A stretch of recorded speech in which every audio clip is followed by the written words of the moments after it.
recording started and let's get going. All right, fantastic. So good afternoon, everybody. Welcome to the October meeting of the San Mateo County Parks and Recreation Commission. I guess we do have a lot of discussion topics on the calendar, so definitely want to start getting into it. So maybe I'll just kick off the meeting with the Pledge of Allegiance. All right. I pledge allegiance to the flag of the United States of America and to the republic for which it stands, one nation, under God, indivisible, with liberty and justice for all. So for all. Thanks, everybody. Okay, let's get this thing kicked off. Jan, could you please take roll? Sure. Commissioner Marilis? Here. Commissioner Mene? In the building.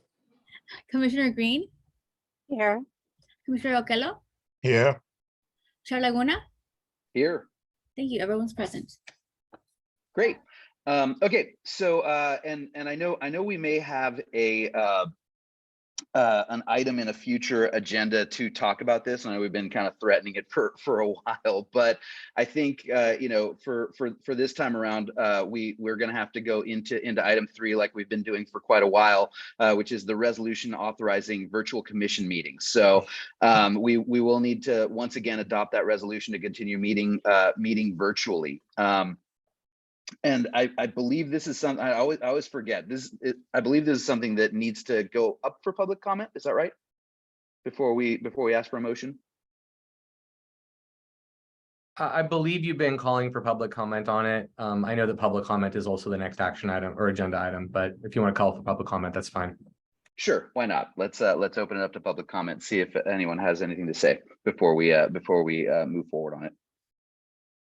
Okay, let's see. Public comment is now open for this item. And let's see.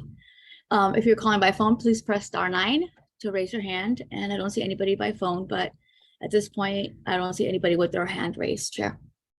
All right, great. All right, so given the ongoing state of emergency, I'll move to adopt a resolution authorizing the Parks Commission to meet virtually in October, given the imminent risk of meeting in person. Do I have a second?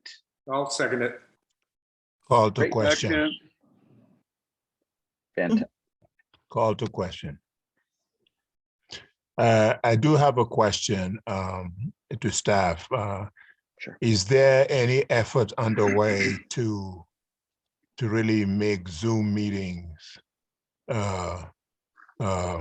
permanent feature of public meetings? If only because I think given how large San Mateo County is, coming to physical meetings from, the outlying areas has always been sort of a challenge. It took people that were really, really committed to an issue, to physically show up at some of our meetings. So is there any effort at all that is happening at the state level, to just make, Zoom meetings a permanent feature of public discourse? Through the chair, there is a belief that the emergency order that authorizes Brown Act meetings to be held is the emergency declaration will expire in the new year. And this is not being confirmed. This is just what I'm hearing, but I do want to provide a briefing on it. And with the expiration of that emergency declaration, the expectation would be that meetings start to be held in person again. There will be some new provisions that would allow for virtual participation under very specific circumstances, but overall, the direction that I have heard it will be going in the state of California is that all Brown Act compliant meetings will be back in person.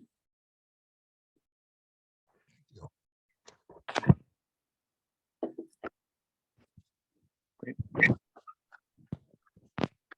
Commissioner Manny, you had something? Yeah. Let me just be the first to probably bring a massive a ginormous Diana's Bakery rum cake, because and I don't know how other people feel. You know, in the verge of saying, okay, when in heavenly, holy art thou Santa Maria are we, and whoever you want to bow to or make a advocate a point, when will we start meeting it? And it's gotten to the point, and I'm not angry or frustrated at all. I'm super chill all the time, but it's like, will they, and seeing and grateful for what Director Calderon has brought forth and to shed some kind of light. And we as commissioners on an important commission did not really embrace and were receptive and civil and diplomatic and gathering together and holding, you know, having Chair Laguna, you know, probably had his agenda and wanted to do a lot of things, but we couldn't. But so moving forward, this is some happiness, something to be a little bit cheery and full of joy. At least that's coming from my side. I don't know how everyone else feels about that. And to echo what you know, Commissioner Kello, I get it's very challenging for a lot of people unless you're passionate or there's something massive on public comment or Flood Park or Huddard or any one of the parks. That's probably the only time you're going to get people to show up. So I get the challenge aspect, but I mean, this is some light that, you know, there's some light that the tunnel has starting to open up, and I'm really, really happy about that. Fantastic. Yeah, and I think Director Colorado, to your point, obviously we'll most likely, I mean, unless maybe we'll have some discussion about it prior to the end of the year, but if you think that there is a decent shot of everything kind of shifting over at the end of the year, I mean, I think, you know, even thinking about my own work, right, we're really going to start kind of pushing to get folks back in the office more closer to full time, probably at the start of next year as well, once I think like the cold season and all that other stuff runs out. But yeah, I think definitely want to make sure that we're keeping kind of on it. So if any other things come up, we can add it for a future agenda item. But I would like to, as a commission, talk about it at least a little bit prior to the end of the year. So maybe we'll set it as one of the discussion topics for the November or December timeframe, so that we're all ready and that we're all set to go if this truly is going to happen at the start of next year. All right, so getting back to and sorry, Commissioner Raquel, I didn't ask for comment before starting to move to adopt that resolution, but I did have a second in Commissioner Merrilee's. So Janeth, maybe could I have a roll call, please? Commissioner Green, Aye. Commissioner Merrilees, Yes. Commissioner Okello, Commissioner Okello. Sorry, I'm muted. Yes. Okay. Commissioner Mene Yes. and Chair Laguna. Yes. Thank you. Motion passes. Great, fantastic. Okay, so now we've moved on from item 3. We're going into item 4, public comment. So this is, as I always say, the opportunity for individuals to address items that are not on the agenda.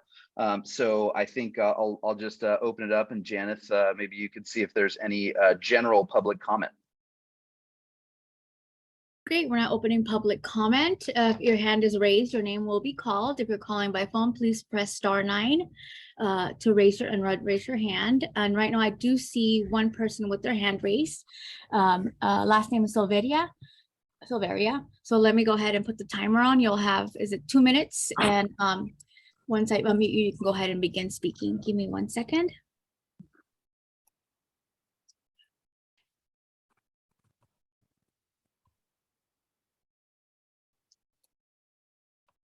Okay. Go ahead. Can you hear us? Yes, can you hear me? Yes, please go ahead. Okay. You want to go ahead and start? Yes, please. Okay, good afternoon. I hope this isn't appropriate, but I have a couple of matters that I need help with. First, to the council or through the council to the Parks Department. I and others are confused about the use of the terms approved and approval in the timeline for the Quarry Park Master Plan on the Parks Department website. We've also seen use of the term recommend in some current master plan presentations. So must the Board of Supervisors formally approve the master plan twice before it's adopted, once before the CEQA study and again after? Could someone please quickly clarify the actions by the board needed to adopt the Quarry Park Master Plan? Also, in the last meeting on September 1st, Commissioner Green asked the Parks Department to raise the drainage runoff concern to the appropriate entities for resolution, and the department agreed. Follow-up on that action was then promoted as an item for future agenda. Does the council have an idea when it may make that an agenda item for follow-up? Thank you. Thanks for your comment. At this point, I don't have anybody else with their hand raised, Chair.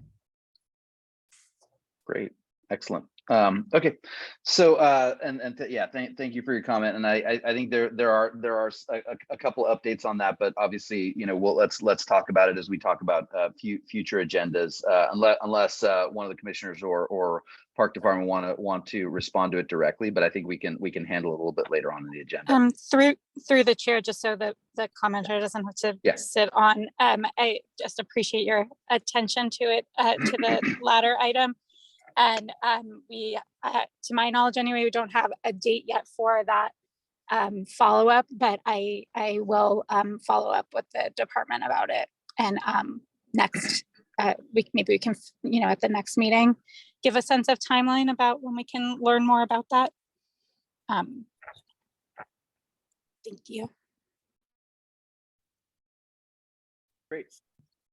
Okay, if there's no other public comment, I'll move to item 5, action to set the agenda. So I'd like to make a motion to set the agenda. Do I have a second? Second. Thank you. Roll call, please. Commissioner Green, Aye. Commissioner Marilis, Aye. Commissioner Okello, Aye. Commissioner Mene, Commissioner Mene. I know he's here. Just not unmuted.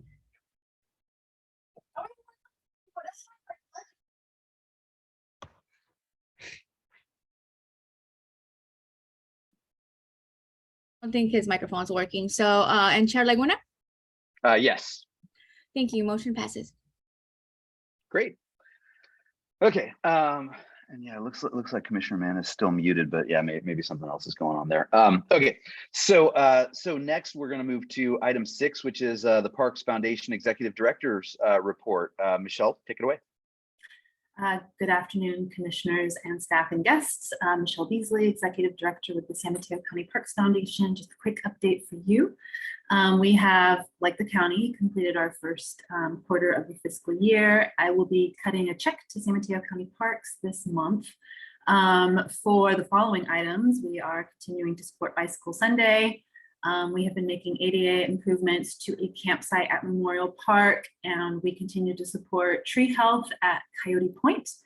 And we also have made a gift in support of the Santa Cruz Mountain Stewardship Network State of the Trails report, which they will be working on over the next several months.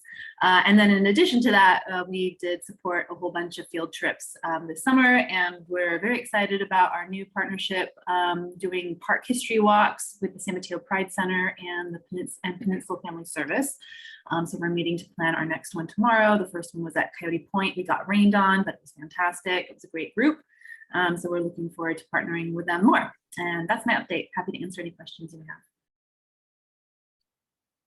Fantastic. Thank you.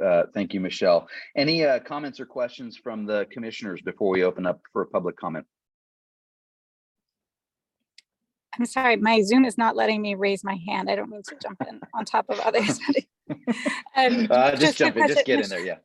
Sorry so much. Michelle, will you be here through the through the strategic plan presentation. I have a question about the foundations, but it's like with regard to that. Yeah. I could ask it now or wait. No, I'll be here for the meeting. I'll be Okay, cool. I'll hold my question. Thank you. Great. Any other comments from the commissioners? All right, I'll just say one thing. As always, I think the Parks Foundation is such an important part of doing all of this extra fundraising and whatnot. And I'm consistently kind of amazed, Michelle, how you and the team are actually able to work on all of the key areas for the Parks Department and basically be an extension of the Parks Department. So really excited that all of those checks are being cut and on a lot of really cool initiatives as well. Okay, so I guess from here, I'll open it up to public comment for item 6. Thank you, Chair. We're now opening public comment for item number 6, Park Foundation Executive Director's Report. If your hand is raised, your name will be called. Let's give it a few seconds. I don't see anybody with their hand raised at the moment. There are no hands raised, Chair. All right, fantastic. Well, thank you, Michelle. Thank you. We'll move on to item 7, the Parks Department update. Now, I don't know if you have something prepared. I read through, and I'm sure that a bunch of the other the commissioners had looked through. I have a couple questions, but I didn't know if there were any highlights you guys wanted to chat about before we moved into comments and questions from the commissioners. I don't have any, Hannah, I'm not sure if you have anything you'd like to elaborate on. No, we're just happy to answer any questions you may have. Fantastic. Then maybe I'll open it up to the other commissioners. I've got a couple questions, but I'll go last here. Commissioner Green, looks like you got your hand up. Yeah, it started cooperating. Thank you for the information in the report, and then about the like in attachment 8 where it talks about like the numbers of participants, and I was just wondering like where it looks like where we go into schools, that looks to me like we do a classroom at a time, and I was just wondering like how is that just like working through the teacher, like how is it determined like which students get the exposure? Do you know what I mean? Through the chair, Commissioner Green. So the first step we do is we identify all Title I schools in the county. So 40% or more of the student body is on free or reduced lunch. And then, so we identify those, and then Catherine's team will either reach out to the school if there's no relationship with that school at the time, or we'll reach out to teachers in the school that maybe we've partnered with in the past to do programming, and we offer our services. And then any teacher or school interested in having its students participate in that program will let us know, and then we schedule it and provide the programming that, you know, sometimes will include owl pellets, or we'll focus on climate change. A lot of it depends on where the kids are in their curriculum at the time, and kind of what we have available to assist with the programming.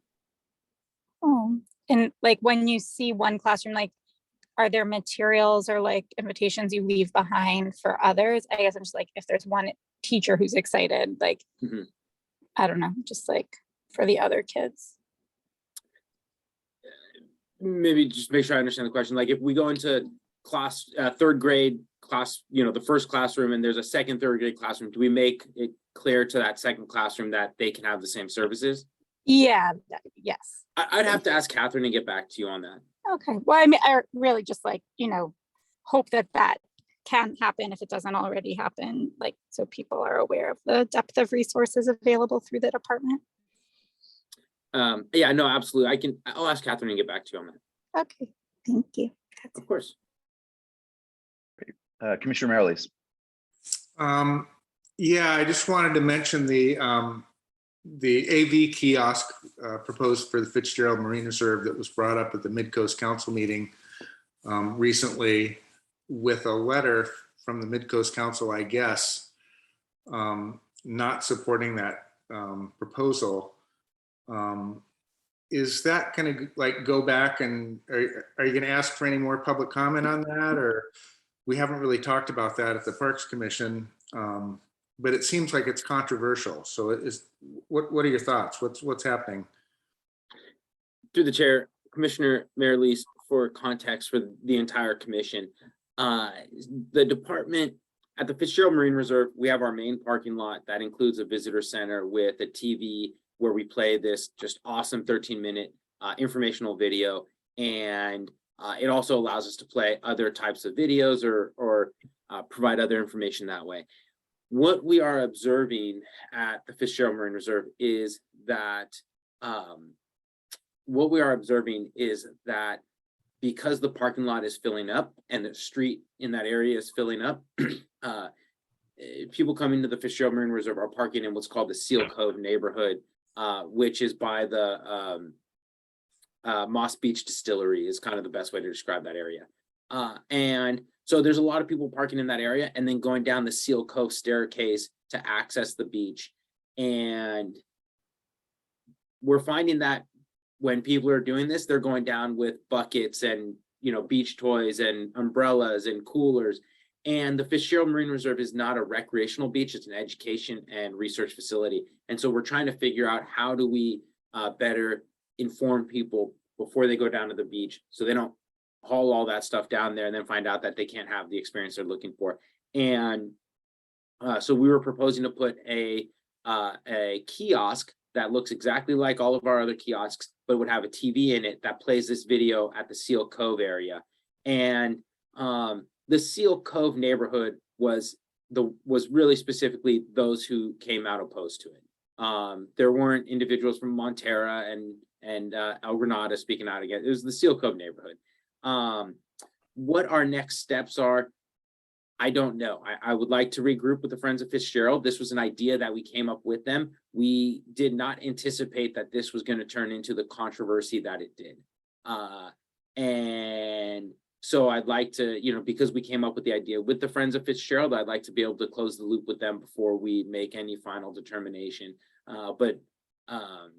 So I'm not able to definitively say at this time. If we do decide we want to proceed, then there will be further communications with the community and we'll have further conversations. If we decide not to proceed, then naturally that we would not pursue those conversations. And is the controversy like about the TV or any signage, or what do you guys think is the main issue there? Want me to go, or you want to go? There's multiple issues, it seems, okay, that people were bringing up. One of them was the screen and that it was too high tech for like such a special place. Got it. And then the other issue that people brought up was complex and overlapping signage. There's a lot of signage in that area, which you can kind of understand. Every time we have a problem, you want to put up another sign so that people can follow the rules. But regardless of signage, some people don't follow the rules anyway.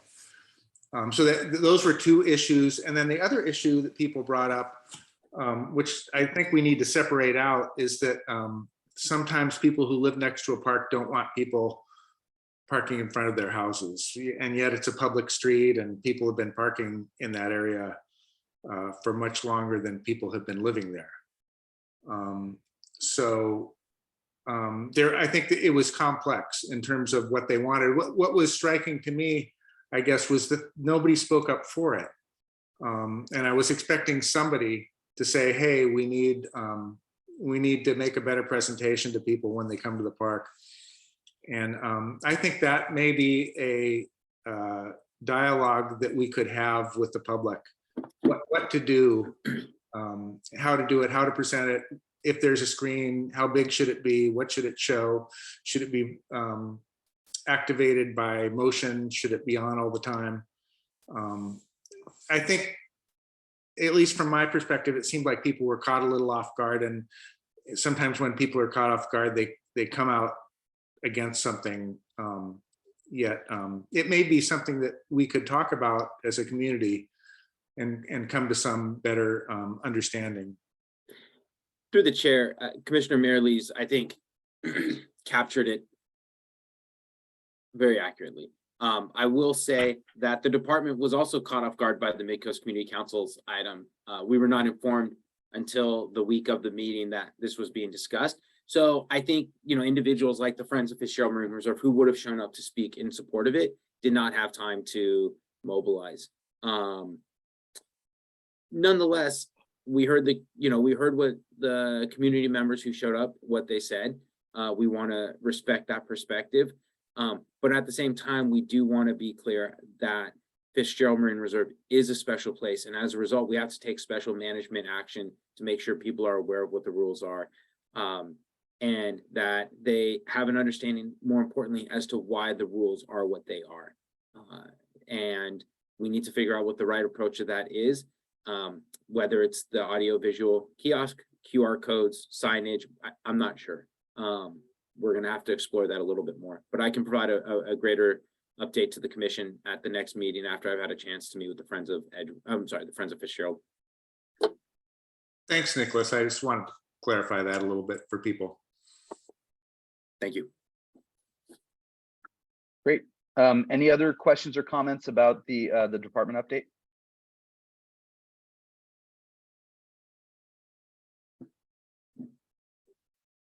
All right, I'll jump in. I had a couple. I'll just go for one of them. So I noticed that there was that coastal development permit for the expansion of the parking at Quarry Park. So that's great. I guess I just wanted to know, like, what are the next steps? Is there a proposed timeline as to, or like what are the next steps that are going to get us closer? And when do we think that this is going to be actually worked on and put through? Yeah, Chair Laguna, that is a phenomenal question, and Hannah is definitely the right person to answer that.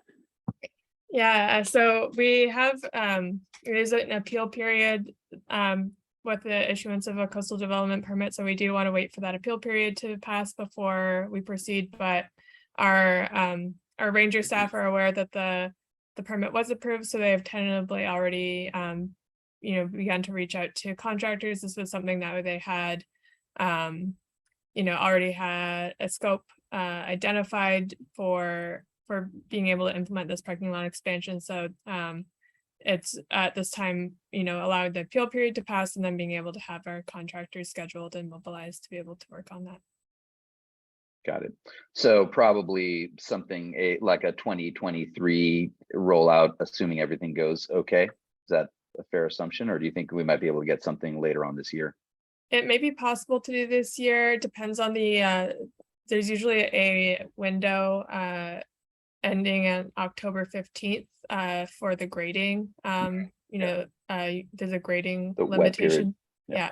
Yep. However, there's potential exemptions for that if we don't have rain. That's case by case, depending on what the conditions are. So it may need to wait until the spring when the grading window opens again. Got it. Great. Okay. Thank you. Any other comments from the commissioners before we open this up to public comment?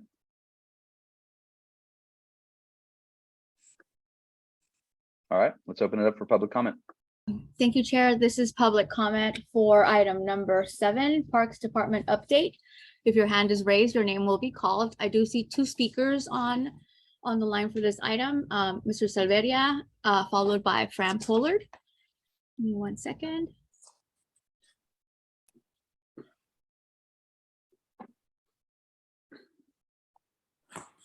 Go ahead, Mr. Salveria.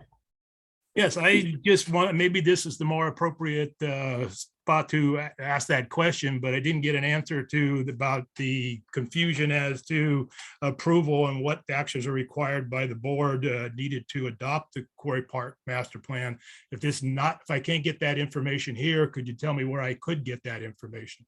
I think it's important when talking to individuals to understand the process, and I'm confused. Other people I talk to are confused. So I just wanted to get clarification. Does the Board of Supervisors have to go through 2 approvals of the master plan? Like I said, once before the CEQA study and again after, or are some other actions needed by the board to adopt the Quarry Park master plan? Because the timetable is a little confusing. It says approved and approval. So somebody could answer that, I'd appreciate it, or tell me where I could get that information. Thank you.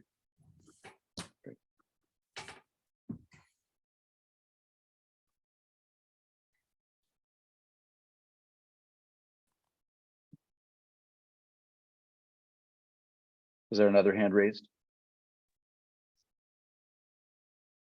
Sorry, I was muted. So our next call on Fran Pollard. Please go ahead and unmute your microphone and you can begin speaking. Hi, can you hear me? Yes, ma'am. Go ahead. Okay. Hello, commissioners. Well, I may have jumped the gun today because I see some tree men, whatever they're called, lumberjacks, whatever. They're cutting trees over there where the parking lot is supposed to be, the extension. And I sent a text to the neighbors saying, hey, they've already started. So is that true? Or are they doing some more fuel reduction over there in the same area where the extension of the parking lot is supposed to be in Quarry Park? So I'd like that answer also. And I think the confusion about what Burnett Silvera was talking about is we've heard both that it's going to be approved by the board on October 18th. And then again, we heard that it's not going to be approved. It's just a informational. In fact, Hannah, I think you said that at one of the meetings, that it's just an informational meeting on October 18th. So that's where the confusion is. So we'd both like the answers to both questions. Are they working on the parking lot right now, or is that for just fuel reduction? Thank you. Thanks for your comment. I do not have any more hands raised for this item, Chair. Okay, great. All right. So I guess from here, we're gonna go on to the regular agenda, and we only have one regular agenda item this month, which is presentation on the Parks Department draft interpretive program strategic plan. So Commissioner Green and I think we talked about this a little bit last month. We've been working with the Parks Department on refining this document and providing feedback for this document. But what we wanted to do was use this time to bring kind of the latest plan to the broader commission for you guys to provide some feedback, have discussion prior to the review and presentation to the Board of Supervisors, which I believe is going to be happening towards the end of November. So I just wanted to make sure that we had the opportunity to kind of hear where all of this is, as well as have a discussion on it. And in terms of the Parks Department, Nicholas, is it going to be you or Hannah, or who's gonna go through this stuff? Chair Laguna, that will be me today. Okay. Perfect. Well, I guess, yeah, maybe I'll just hand it to you then to walk us through some of the Park Department's findings and recommendations as part of this draft plan. Perfect. I will go ahead and share my screen here.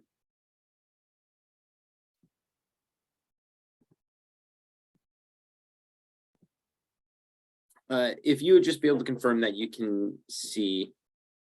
Perfect. So today I'm very excited to present to you all our interpretive program strategic plan. This is an effort that has been underway for some time now, and is an opportunity for us to create a little bit more structure and direction for our interpretive program. Right now, our interpretive program consists of Catherine Wright and Lauren Ford Peterson, who both do a phenomenal job. And we talked earlier about the classroom program. That is just a small sliver of everything they do. In fact, last fiscal year, they hosted or participated in, I believe it was 82 events with somewhere around 3,000 participants, which is absolutely remarkable. So I do just want to recognize before I start both Catherine and Lauren for the amazing work they do and the amazing service that they provide to the public on behalf of the department.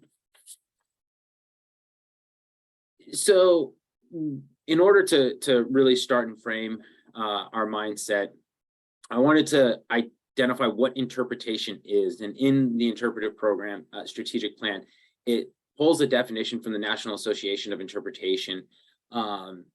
And the department has prepared this interpretive program to provide the direction in developing and implementing interpretive products, programs, and messaging that meets the needs and desires of the public. The significant stories that we want to be able to convey through these messages may, they're going to differ from park to park, meaning the stories that we tell at Fitzgerald Marine Reserve will be very different or slightly different than the stories we tell at Edgewood, but we want to make sure that these overarching themes are both properly conveyed.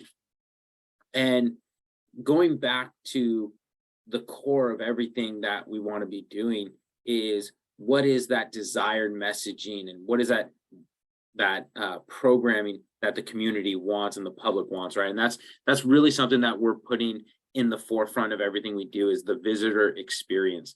And so to make sure that we captured that, our consultant, Conservation by Design, interviewed 28 stakeholding partners as well as park staff, and had very long interviews with each of them to understand how the department can assist them, can better serve them, and can understand the stories and the messaging that they would like us to be able to convey.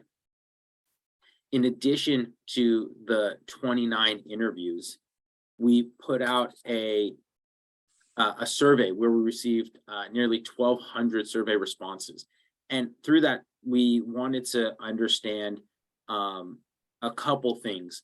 One are the barriers to access, but also the other would be what it is that people want to experience when they come into the parks. And the reason I included this in this presentation is because I wanted to be able to remind everyone that this interpretive program strategic plan is going to be extremely important to the direction we go as a department. And it's in one of its goals is to allow us to serve new users, but we also have to keep in mind that it goes above and beyond what just our interpretive program can do. And so this interpretive program strategic plan cannot be viewed as a catch-all for everything, but we need to recognize that there are other things we need to be able to focus on as well. But when we talk to the public and we surveyed the public, we got a variety of things back as to how the public would like to engage with the system and what type of activities and events they would like to see. And so you'll see on this slide here, there's a lot of focus on community events, on educating the public about both climate change and indigenous communities, and making sure that we're educating the public specific, and specifically the youth. So looking at the 29 interviews and looking at our nearly 1,200 survey responses, there was a central theme that we developed, and the central theme is going to guide the storytelling that our interpretive program does. And you can see here the central theme really focusing on making sure our parks are, inclusive places where all people are welcomed, and that we're able to connect with each other and those who come before us, but also making sure that people are able to engage with the natural world. And so that's our overarching theme. And then we have these 4 sub-themes, and the sub-themes allow us to get into a little bit greater level of a detail of the stories that we want to tell. And so we want to recognize that archaeological resources found in the San Mateo County Park System provide clues to what life was like for many bands of Ohlone people who lived in this area as far back as 8,000 years ago. And that we have to recognize that in the peninsula in particular, that the Spanish exploration and missions had really a devastating impact on Native peoples, and that evidence of impacts of ranching and logging and agriculture are really all around us. And so just looking at how this land has been used and inhabited over time is really an important story for people to understand when they visit San Mateo County parks. One of the other things is we also have really this varied topography and environment.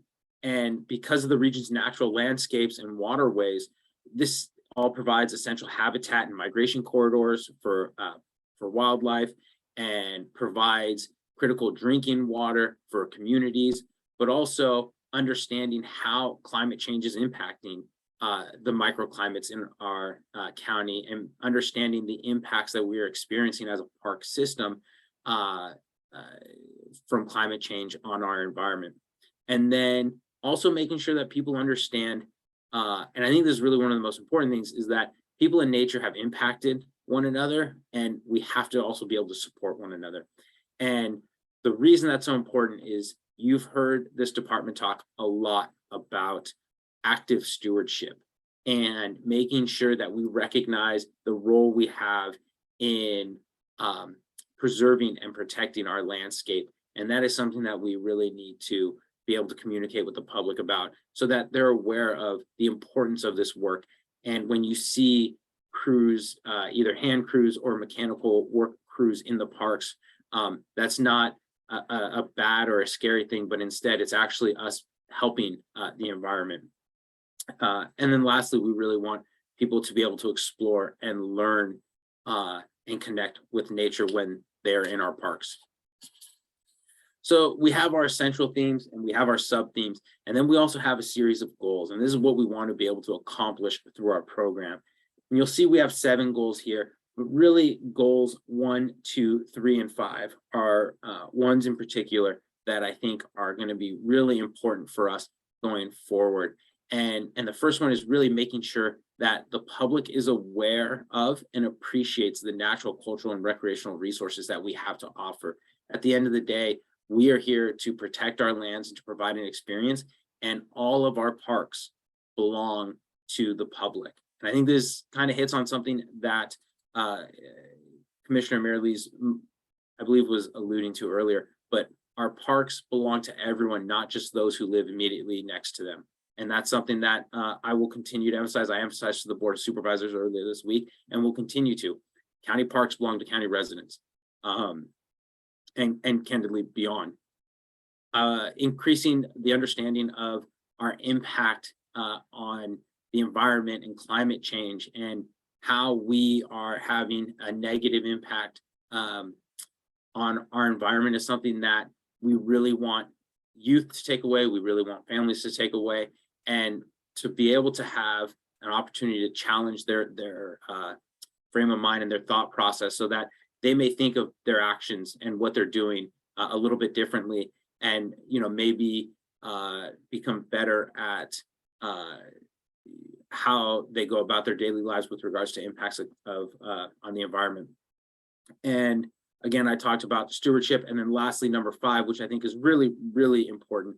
And I should specify, these goals are not in chronological order, but number 5 is uplifting the voices and perspectives and stories of underrepresented populations. And this is something that is core to what the County of San Mateo is doing right now, recognizing that we have to make greater strides in equity, and making sure that when it comes to parks, that everyone feels and knows that they belong, and making sure that we're telling the stories that historically have been left out.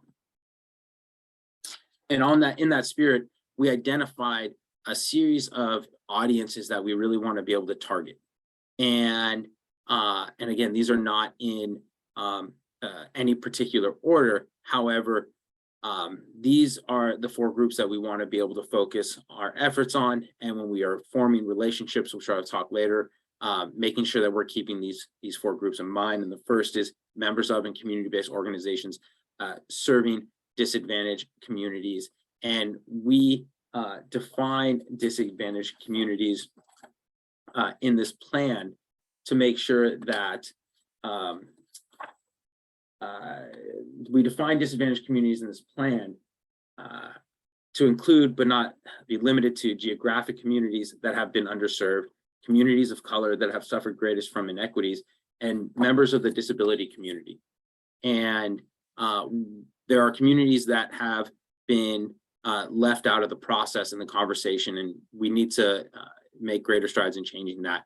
We also want to make sure that, again, people with disabilities and their caretakers have an opportunity to also get outside and recreate. And so how are we looking at our capital projects? How are we making sure that when we're crafting programs, we're doing them in places that are accessible?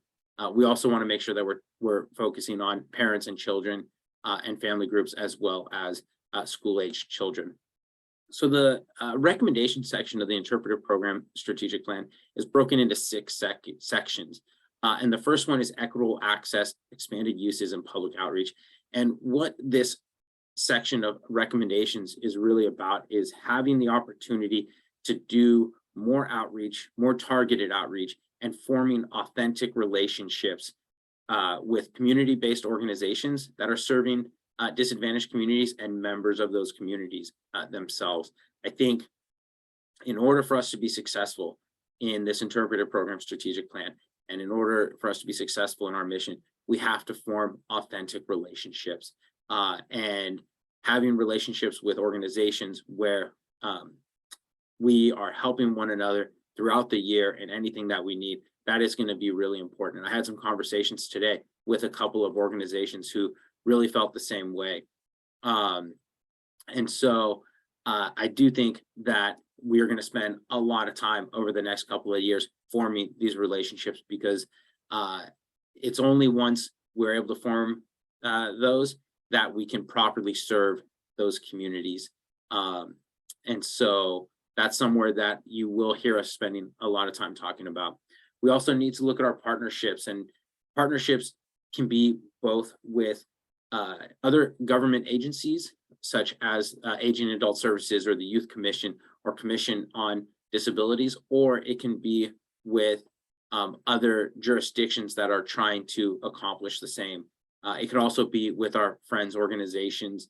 Earlier, you heard me talking about the Friends of Fitzgerald, but making sure that we have structured these agreements in a way that we are able to support our partners in their efforts to also deliver their messaging, and make sure that we're able to support our partners just as they've always been there to support us.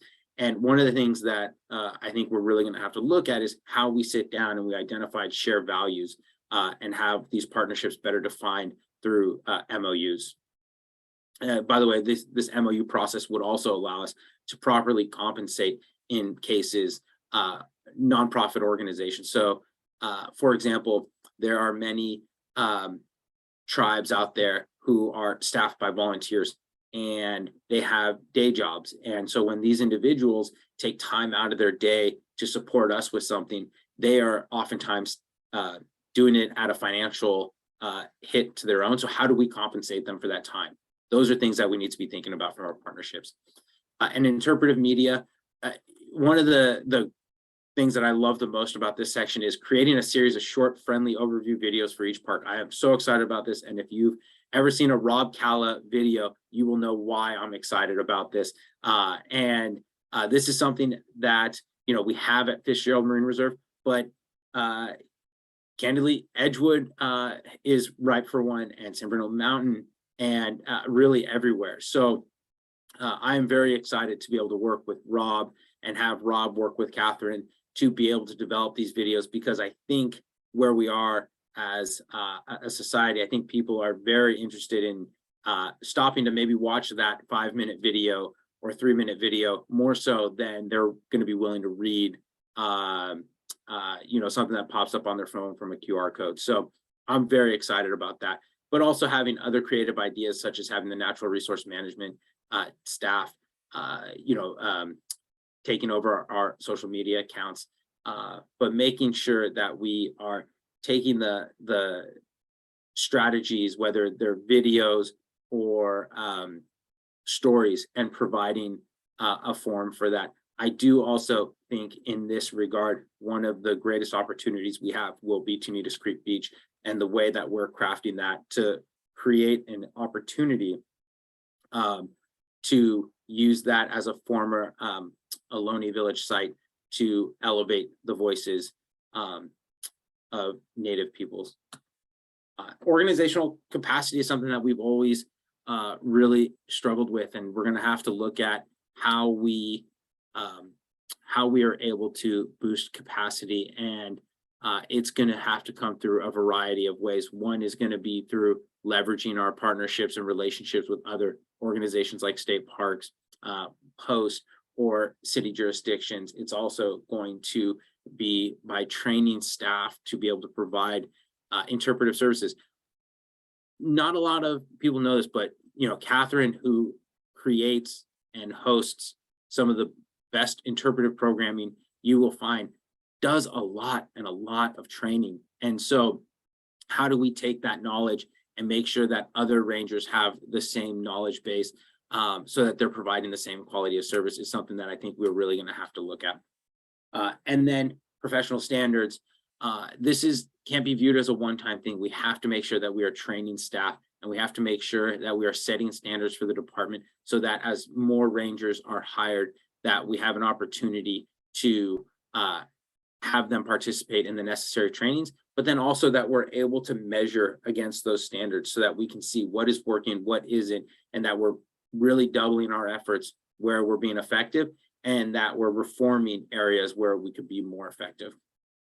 And then education focuses on the children, right? So how are we utilizing Office of Education, schools, teachers? How are we boosting that classroom program that we're currently running? And how do we make sure that it correlates with California learning standards? So making sure that we are a resource for schools and making sure that we are helping teachers deliver that curriculum and that messaging that they want to be for their students.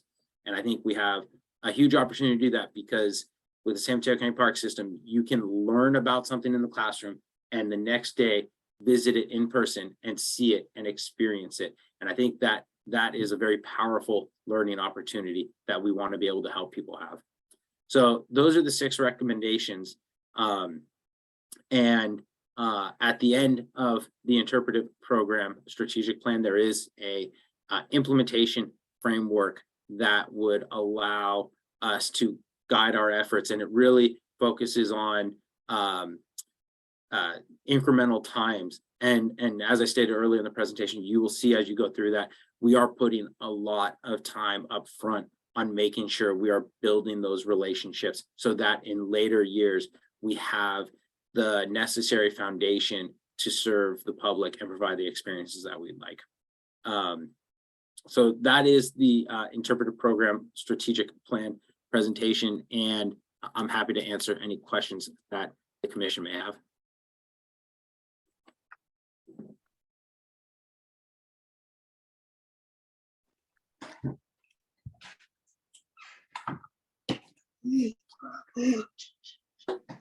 All right, looks like we got a couple hands here. Let's go Commissioner Green first. I thought I saw your hand up first, and then we'll go down the line. Okay, thanks. Thank you for the presentation, Nicholas. It's been a pleasure learning about this plan and all the efforts that went into it. And, just like seeing so many wonderful ideas in one place and hearing you talk about it, and your emphasis on telling the stories that have been overlooked is really inspiring. Thank you. Couple of questions about, we didn't talk in the presentation about like kind of where this goes and next steps. I imagine many of the commissioners might be interested in that. Do you want to talk a little bit about that? Like, I know so we have the implementation plan as part of the meeting documents attachment. Everyone can find it there. It's like color coded green. But do you want to talk a little bit about kind of like how this flows? Through the Commissioner Green, yeah, I'm happy to address that. So, first next steps will be that because this is a strategic plan, it will not be, we're not going to need adoption of it by the board. We will present it to the board for them to receive and to be aware of our efforts. And what we will then do is we will sit down internally and we will start structuring how we plan on addressing the implementation section. I'm just pulling it up right here. And so, you know, again, if you look under equitable access, section 1, it's going to require that we sit down and we figure out what that marketing strategy is, and we start hosting those forums with community-based organizations. So that's all going to happen early next year. And candidly, from there, we need to see how long it takes to form those relationships. And we will work with the foundation and with the board to identify some of the funding needs that we have, which is included in the implementation framework, and figure out how we want to prioritize programming. And I think that's going to be the biggest thing for us, is looking at what resources we have available, specifically, you know, our 2-person interpretive program, and what is their monthly capacity, and then where is the greatest value in that, as well as wanting to look long term. You know, when we embarked on this, the hope was that we could use this as a way to expand the interpretive program. With that said, I think looking at the landscape and recognizing the downturn that will likely be upon us shortly, I don't see an opportunity right now to expand. If we have that opportunity, we certainly will. But that's also going to be an impact as to how quickly certain things are implemented. Okay, thank you. And so the implementation plan is not part of what the board will see. That's like on the back end within the department, like how you actually do the things, or will they go together? So the implementation plan that's included in the strategic plan will go to the board, but it's used as a framework and not as a it's used as a framework and not necessarily a mandate, if that makes sense. Yeah, for sure. Like intention, like desired priorities. I get that. And then within that, I had, well, let me make like one more, like awesome, like comment on awesomeness. It's just really exciting to see called out some of the formalization of the relationships with the CBOs and tribes. And I mean, MOUs are such a administrative, you know, like backwater or whatever, but they're so important, and it's really cool to see us prioritizing that we, you know, document what people are contributing and how we value that. I just think that's really wonderful, and applaud you for prioritizing that. Thank you. And then within the implementation plan, just a couple of questions. There's one. My notes are in the car, but I think it's 5A1 maybe or 2, where it talks about cultural competency and trainings. My overall question is, like, there are a couple of things that are not happening in the first 1 to 2 years, and I just wanted to hear a little bit more about the thinking. So the first one is about like cultural competency training, and I was just wondering if like at City County San Francisco, that like the Central Department of Human Resources offers a bunch of things in that space. And I was just wondering if like those things might be available to the Parks Department, so you don't have to like shell out separately. And so the County of San Mateo does have training that we can make available for staff. We have committed that staff will go through that training by the end of next budget cycle, which is why it's not within the 1 to 2 year, but that it would fall within the 3 to 5 year, I believe it is. So that's okay. Why it fell in that category.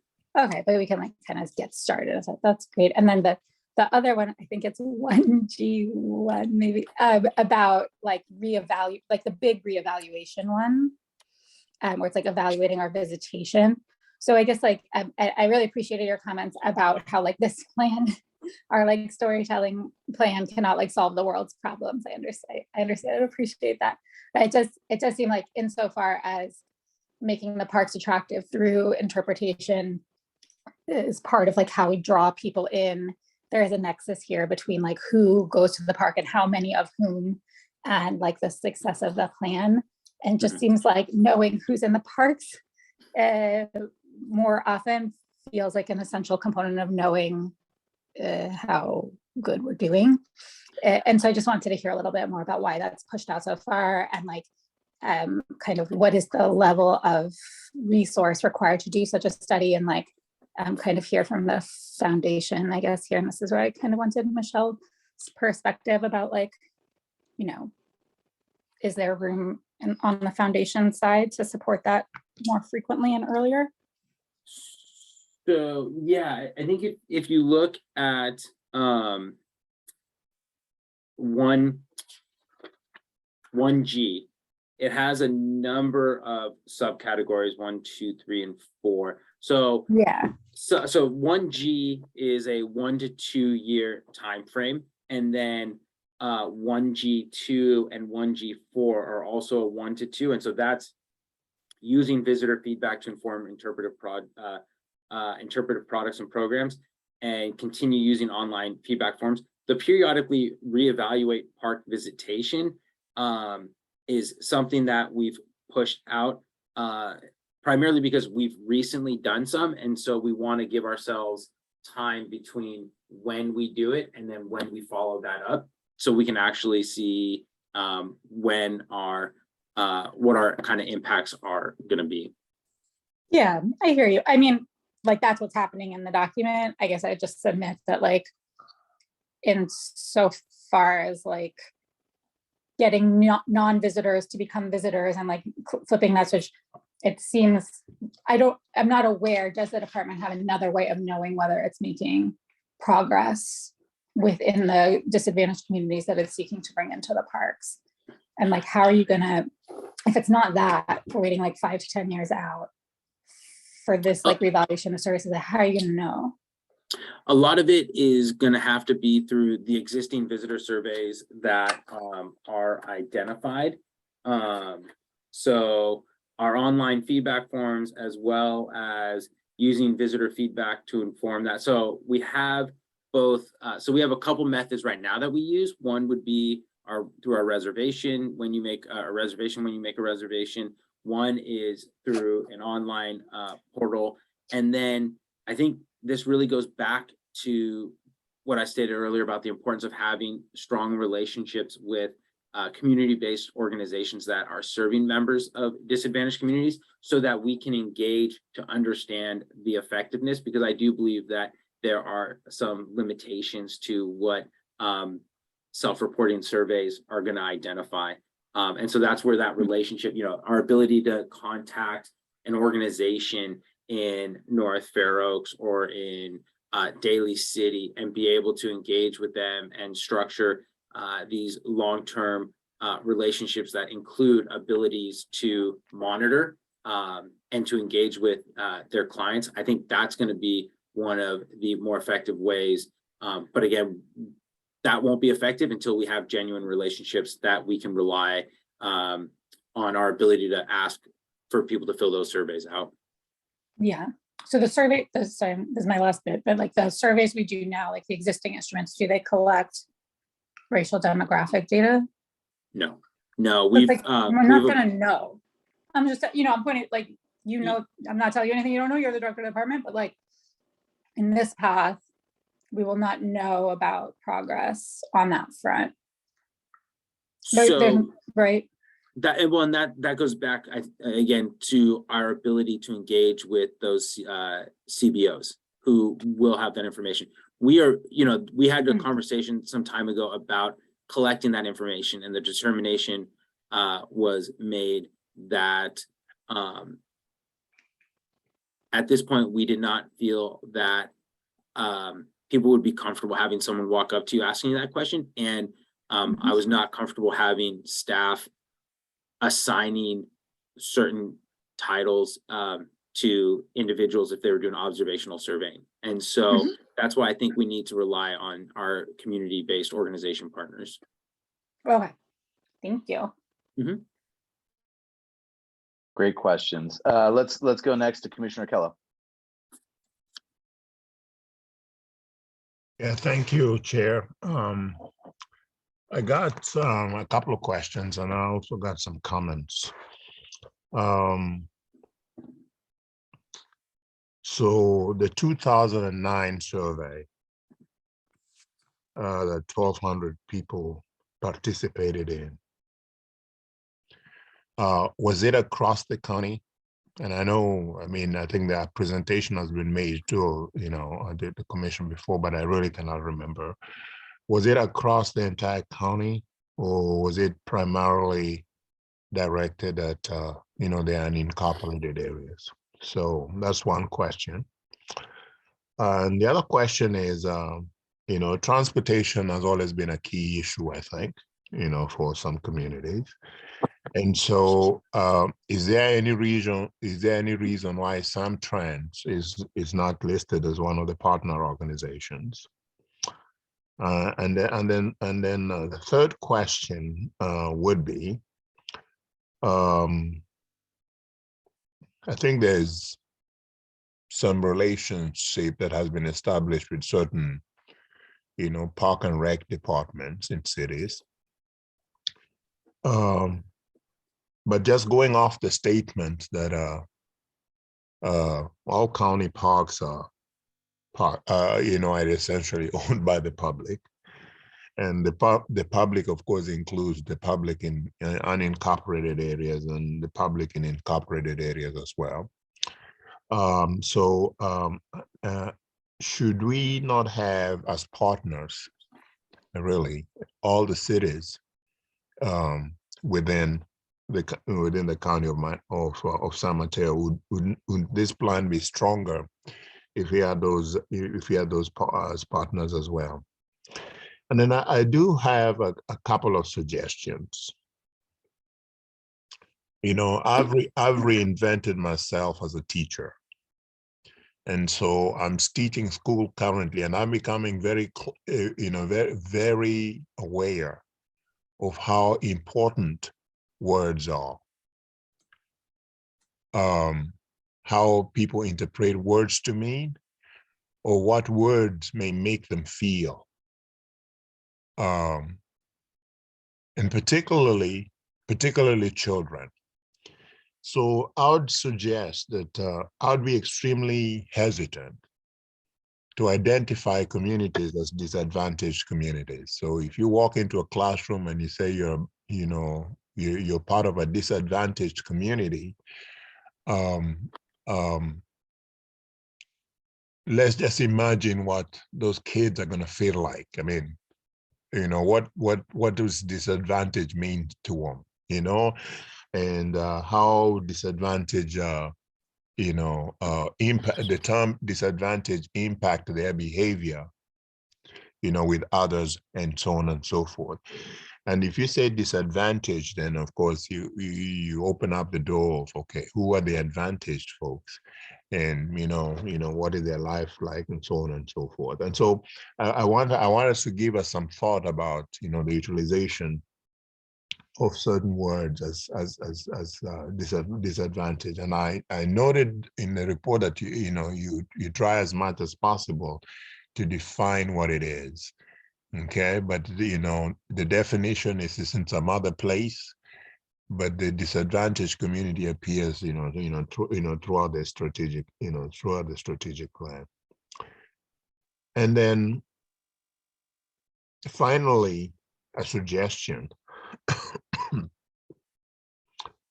about the interpretive media videos that are being proposed. I think that's an extraordinary, phenomenal idea. But I would like to suggest a couple of things. One, a third grader is 8 years old. In 10 years, they're going to be 18. There are things that you can do with a third grader that is going to impact them to the point that by the time they become 18, they still remember. And that's how come third graders are able to remember, for instance, their third grade teachers 50 years from then, because that teacher, ultimately made a significant impact on their growth. And it's going to take that level of impact for us to transform what we want to transform with this strategic plan. And so I would love to suggest that let's think about, in terms of the implementation, let's think about getting kids to make some of these videos.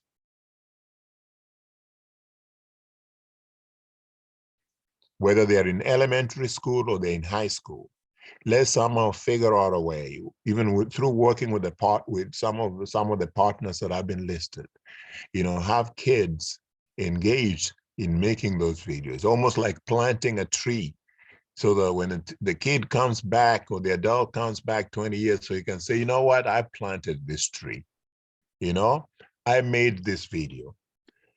And to the extent that you're able to engage kids, you're going to be able to engage their parents, because their parents are going to be engaged depending on what their age is. You see, so you essentially are going to be impacting several generations of folks. And I think that ultimately is what we want. We want to increase the number of people that are visiting, our parks of all ages.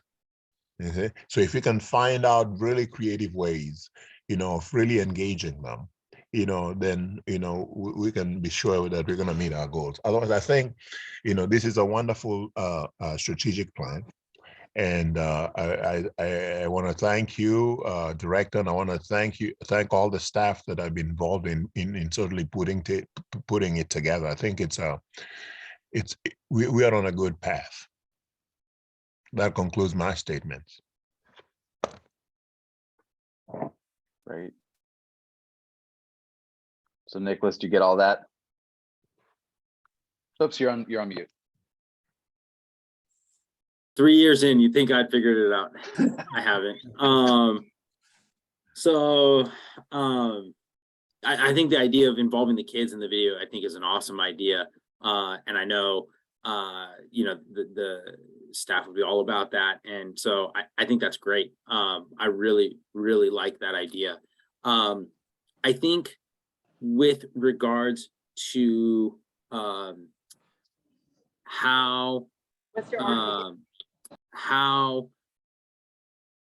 the terminology we use, I'll have to think about that. Only, and the reason I say that, Commissioner, and I think maybe the first thing I should say is we certainly are very careful with the words we use.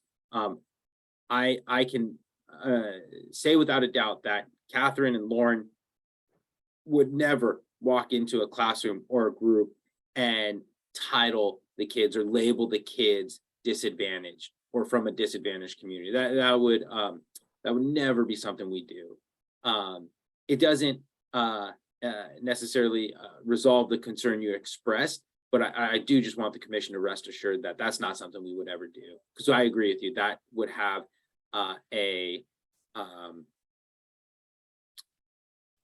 really bad impact on the kids. We do need to be able to use certain terminology.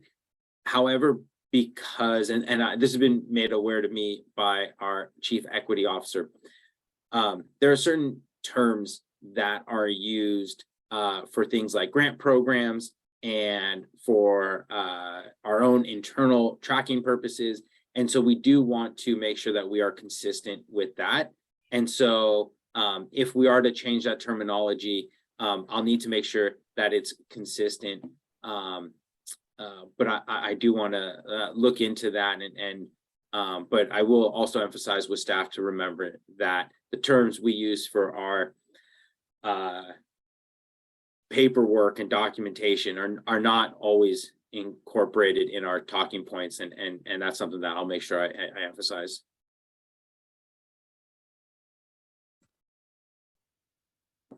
Great. And then did you have any comments on the transportation piece and why no Samtrans and the cities as partners? Yeah, so Samtrans, one of the challenges we've always had with Samtrans is they don't have stops that are located near our parks. And in an era where Samtrans is cutting routes and reducing service, it's been very hard for them to increase services to some of our parks. And I know that Catherine had submitted a letter to them during their reimagined Samtrans process, and had proposed some great ideas that would improve access to some of our parks. I think transportation is one of the biggest issues we are faced with. Again, I was at a convening today with some very impressive individuals, including the director of state parks, the general manager of Mid-Penn, probably 30 community-based organizations, and more. And this was something that we all talked about, and I don't have an answer. But unfortunately, Samtrans, I think, we're not able to rely on them to expand service because financially they're kind of always in a position where they're struggling to stay above water. So it's not a good answer, but that would be the answer. And the survey, the 2009. Yeah, I was confused by the survey question, Commissioner. I think you said 2009. I'm not familiar with. I thought you said there was a survey that was done in 2009 or there's a survey that was done in the past and there were 1,200 people. Okay. And so that survey was made available to everyone in the county. We used our social media. We used our parks to notify people, and we pushed it out to a lot of our partners. So that was something that we worked really hard to capture both, and we used individual email addresses that we had taken from our reservation system. So we worked hard to make sure that we tried to capture both visitors and potential visitors. So essentially, which is the term we use for individuals who are not currently using our parks. So we wanted to make sure that we captured all of that. So do you have a sense, and through the chair, I do apologize for jumping in just like this. Do you have a sense as to, of the 1,200 respondents, how many of them, what percentage of them came from the communities that we want to target in terms of including them in the family of park visitors? So we do have the top 10 zip codes of survey respondents. The challenge is zip codes oftentimes encompass multiple areas. So for example, if you were to look at the zip code of 94063, it encompasses both Redwood City and North Fair Oaks. In fact, North Fair Oaks has 3 zip codes, and it shares them with Redwood City as well as Menlo Park and Atherton. So I don't have a specific answer because using zip codes comes with its own form of limitations. In San Right. But we do have the top 10 zip codes that were submitted.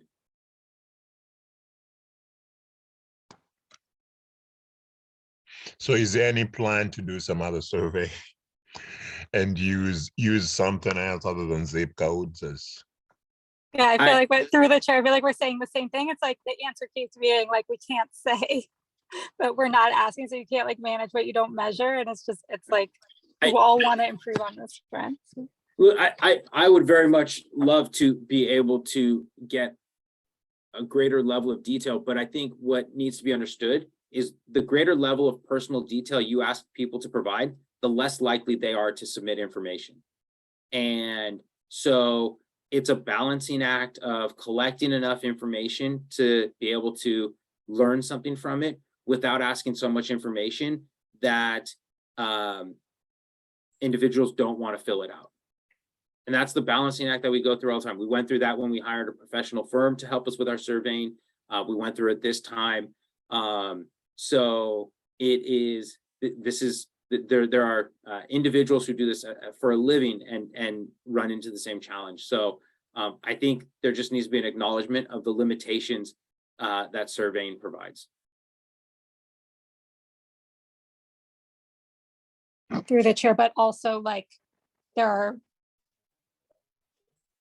many surveys done through local government that do collect this information. Like, it is possible. It does not necessarily mean that people will not collect the survey, especially if you ask the question at the end and you make it optional. Like, there are certainly ways to know. And I guess it's going to become increasingly untenable to say, like, we just don't know. I don't see how that will stand. Well, I would say, you know, for a city to do it, that might work. For the county to do it, that might work. But recognizing the financial constraints that we have as an organization, and the fact that we as the Parks Department don't have just this surplus of cash to be able to go out and hire firms to do this on a frequent basis, you know, I think, again, we need to recognize the limitations in which we are working. Yeah, so if I can just on this point, this was my kind of original question for Michelle, which was like, how, so like you hear the need and there's like, and some of the constraint is financial, and the foundation is named as a partner on some of the recommended strategies. Like, how does this one not rise? Like, can it be like, how does that work for your guys and your decision making?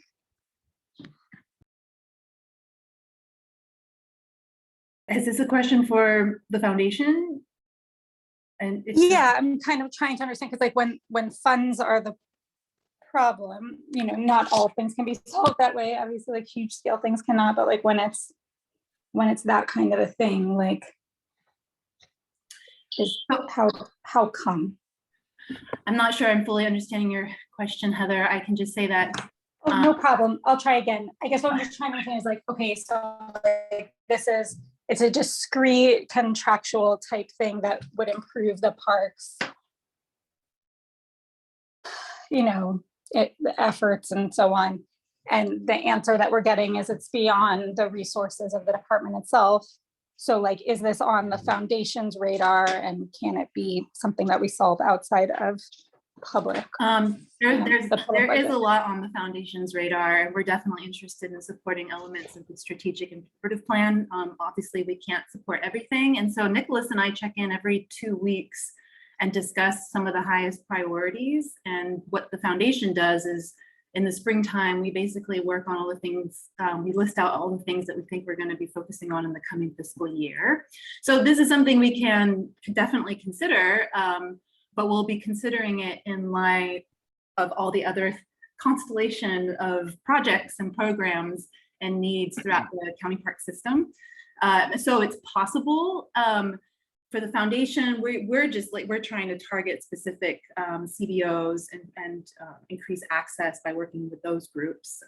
But, you know, we can have a conversation with the Parks Department if it makes sense to do some kind of a survey. Again, it would be something I would bring back to the board to have a conversation about if it makes sense that this is something that we would fundraise for. I can't really say right now. I think we kind of have our goals for this fiscal year and then have room for other things that may come up. So Nicholas and I can have a conversation offline about this for sure. And I think this probably warrants more discussion down the road anyways about the plans for surveys. And like you said, Heather, how do we kind of measure some of this stuff moving forward? So I think that's a legitimate thing that we should probably talk about as we kind of leave this year and go into next year, especially as some of these pieces of the strategic plan actually start to get implemented. So yeah, maybe we can follow up and talk a little bit about the plans plus the resources as well, because obviously it looks like that's going to be one of the big deterrents, right, from being able to get everything that we want here. Thanks. Cool. All right. Commissioner Merrilees, Commissioner Manna, thank you for waiting patiently. Let's start with Commissioner Merrilees. You had a comment or question about the plan? Yeah. Can you hear me? I'm off mute. I think this is a really great document. Thank you. I love it. I think it's something that we should always have in our minds as we're moving forward in the Parks Department. I wanted to caution people about interjecting solutions too quickly you know, this is kind of a big issue to tackle. And I wanted to remind people that 10 years ago, you know, since I'm the old man on the commission now, the Parks Foundation paid for transportation. We got a bus and we took people from North Fair Oaks and a couple other places up to the parks every day for free. And it was a dismal failure. And people didn't ride it. And when people rode it, they didn't come back again. And when the staff asked people why they didn't use it or why they didn't appreciate it, people said, well, once they got to the parks, they said, well, what do I do here? What is it that I can do? And at that time, especially, so you couldn't do very much. You know, if, in some parks, if you don't have a horse, they're not very much use to you. In Wonderlic, for instance, you can't ride a bicycle, so kids couldn't ride a bike. There weren't ball fields for them. There weren't soccer fields. They couldn't bring dogs because we couldn't bring any dogs to any of our parks back then. So we had a very non-diverse set of uses that we could do in our parks, and we were asking a diverse group of people to use them. And so I just wanted to reiterate that we had free transportation, and it wasn't just transportation. You needed transportation to be part of the solution.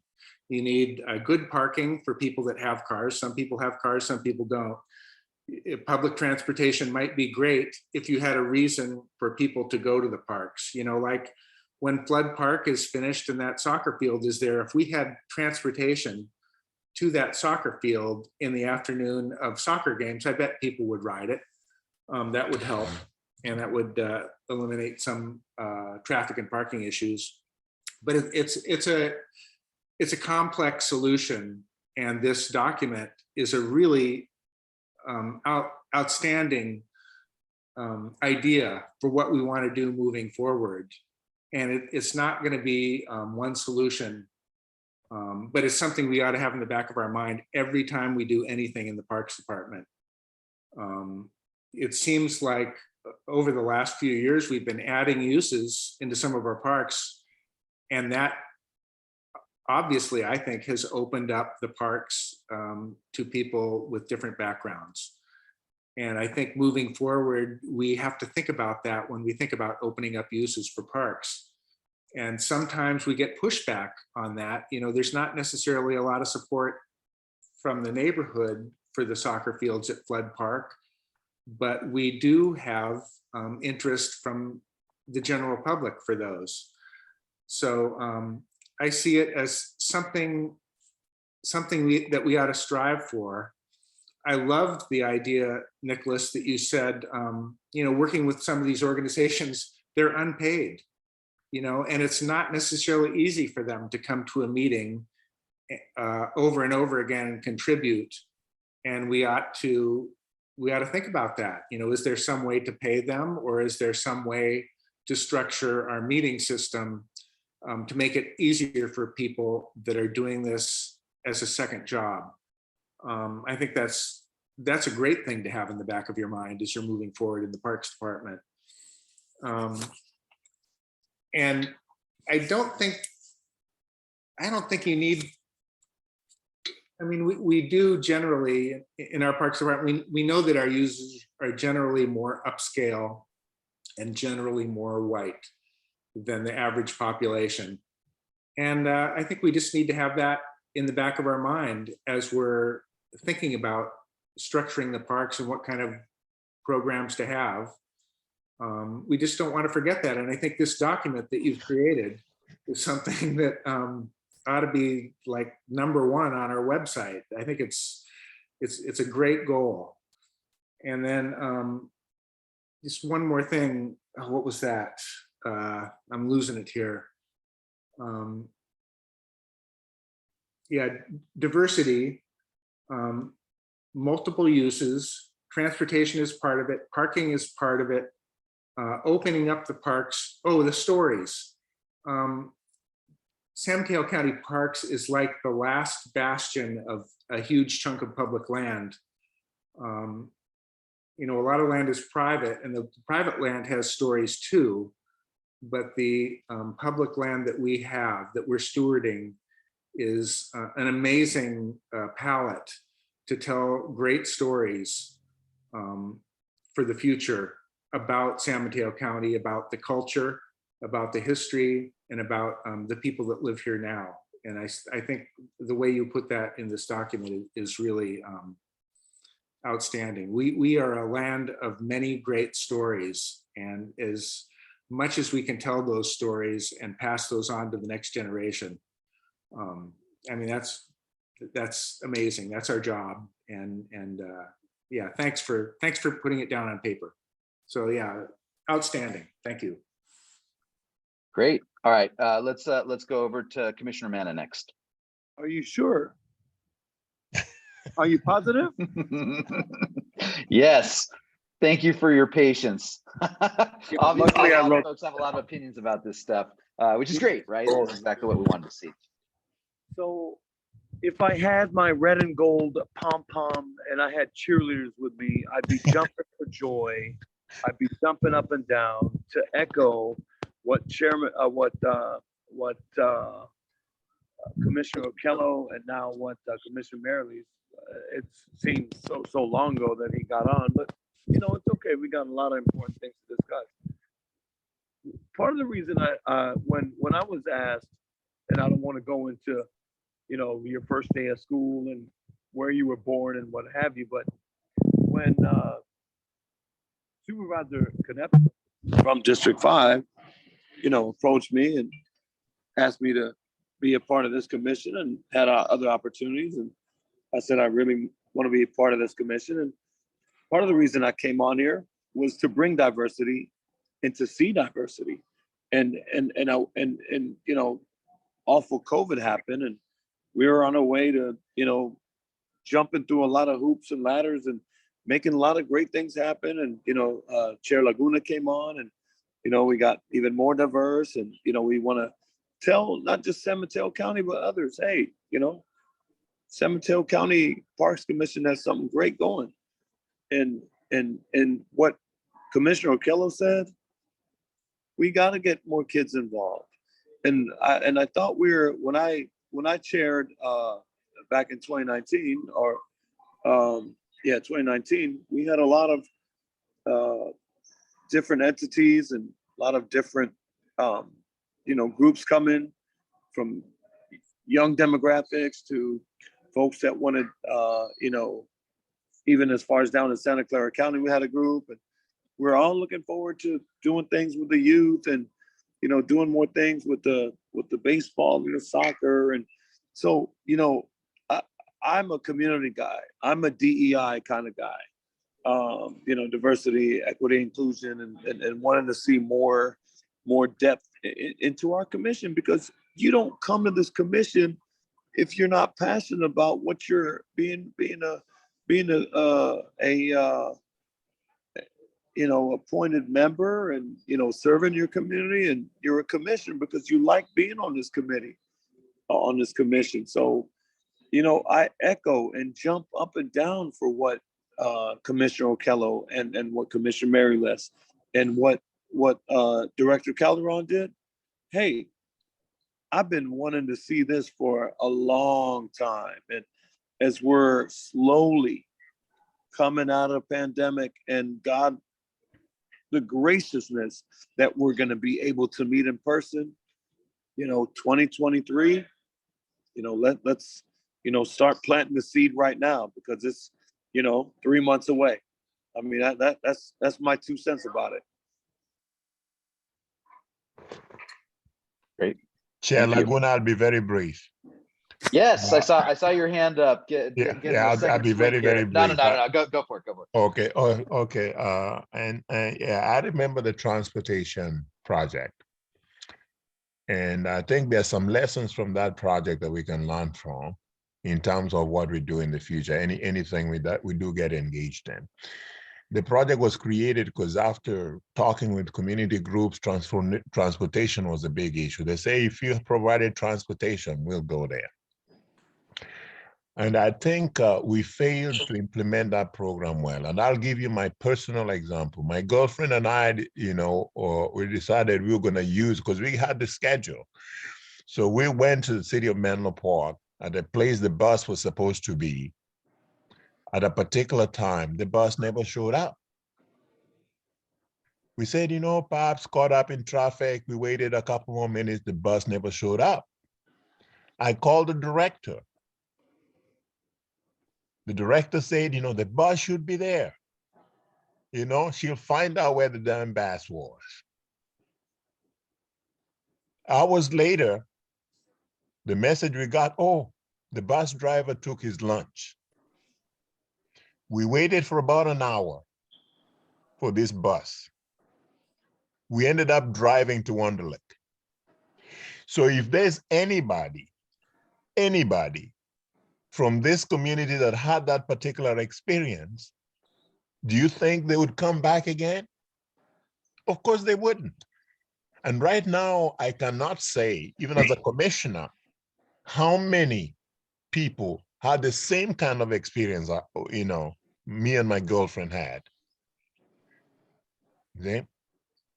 And so it was a good project. It was a good program. We did not implement it as well as we could have. I was a commissioner, so there was no way I was going to badmouth the program. But if I was a regular citizen, guess what I would say? If any friend of mine asked me that, I'll go take the bus, I'll tell them, hell no, it doesn't show up on time. Or it doesn't show up at all. That was my experience. So let's just be careful. Yes, do stuff, but make sure that we do them to the best of our abilities. If you're going to be providing transportation with a schedule that says this bus is going to be here at this time and it's not there and a whole hour elapses at the beginning of the program, then that program is not going to be successful at all. In addition to the reasons that Mary Liz mentioned, you go to the park, then what? I think we have a good product to sell. How do we sell it convincingly? That concludes my comments. Great, thank you, Commissioner Kello. All right, any other feedback here from the commissioners or questions before we open it up for public comment?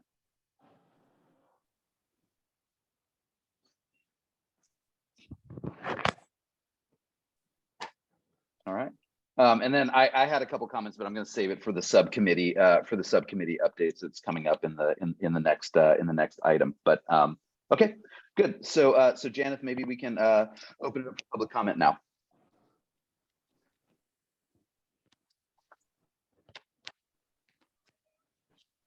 Sorry, I can never find that mute button, right?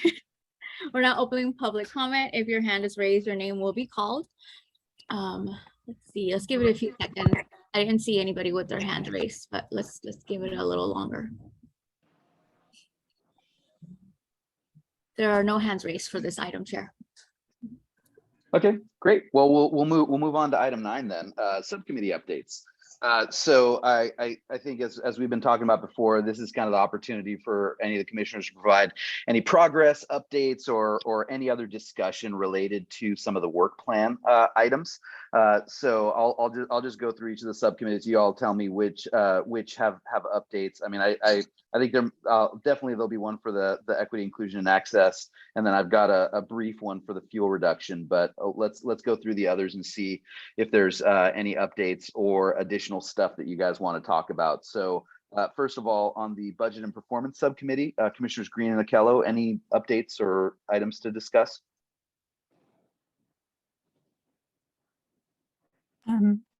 Commissioner Akello, I can just say I've been focusing on the interpretive stuff on the equity committee, so no updates. And then, but other than noting that like budget season lies ahead, right? We've seen that great graphic about where we are in the budget cycle, and so like as the budget starts to come together in the winter, can expect to see information from the department then. Awesome. Great. Okay. Let's see. Dog management. Commissioner Marilees? Yeah, nothing new. Occasional bad actors. But we kind of knew that that would happen, and we're just, yeah, nothing new. And with naming, it's a much more complex issue than I thought, and that it's really looking forward to using some Ramaytush names to get those into our park. And I guess those are not going to be available to us right now. Okay. Maybe that's something we can work forward. And I hope they're available in the future. But as of right now, they're not. And I'd like to continue working with Meta. Maybe we can pick some names out of Sam McDonald's book, which is such a great story, to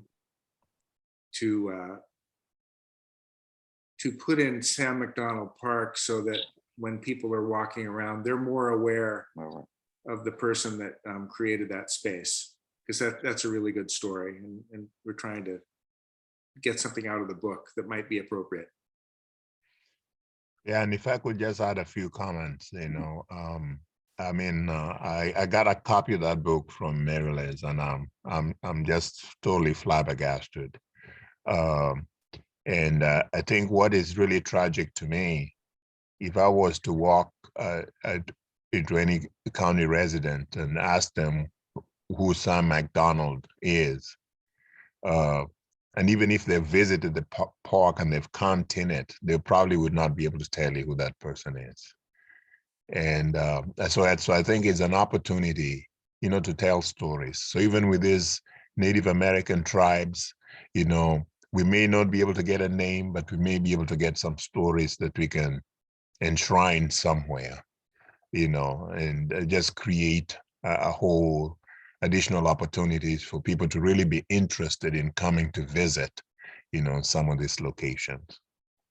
Yeah, I'm also looking forward to working with you, Mariel, as I've been sort of out of commission, and excuse the language, for the past few months. But I'm back in stride now. Same with the budget and performance subcommittee, Ms. Green. Great, excellent. All right, that was good. Let's go next to fuel reduction, and yeah, I just had a couple of thoughts and comments here. So I just recently reviewed one of the spreadsheets that the Parks Department had kind of put together, but just to kind of give you the long and short of it. And some of this actually is in, I think, the department update, but work has actually been initiated on several $1 million worth of fuel reduction across the park system since our last update. A lot of significant progress to tackle removal of trees, putting fuel breaks, and a lot of other critical work on the coast, as well as both north and south part of the county parks.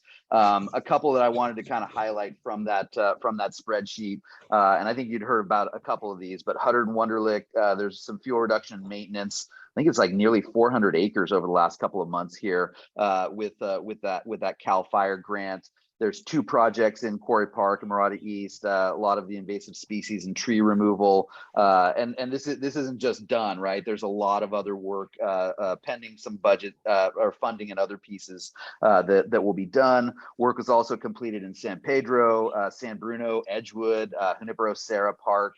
As well as I noticed on the sheet, there was purchase of equipment as well to be able to help with some of the efforts as well. So either way, I know we probably don't talk about it as much as we should, but a lot of really good work going on across the whole park system, and really impressed by the number of different projects that we had out there. Not that for Director Calderon and Hannah, not that I'm putting you on the spot there, hopefully I did a good job of kind of elaborating on a lot of the good work that's going on there. I don't know if there was anything I missed or anything else you guys want to add to it, but I thought it was really impressive amount of work since I think I gave an update maybe like 2-3 months ago. So really good work. Yeah, no, you got it all, and it has been in the department updates, but we've been really pleased with some major milestones in terms of implementing big projects over the past year. And the numbers you saw, it really is representative of like a pretty significant increase in the amount of acreage we've been able to address for fuel reduction, and the total amount of like other resources that we've been able to commit to this. So awesome. All right, we'll switch gears and go to the Equity, Inclusion, and Access Subcommittee. So obviously we spent a lot of our time today talking through that.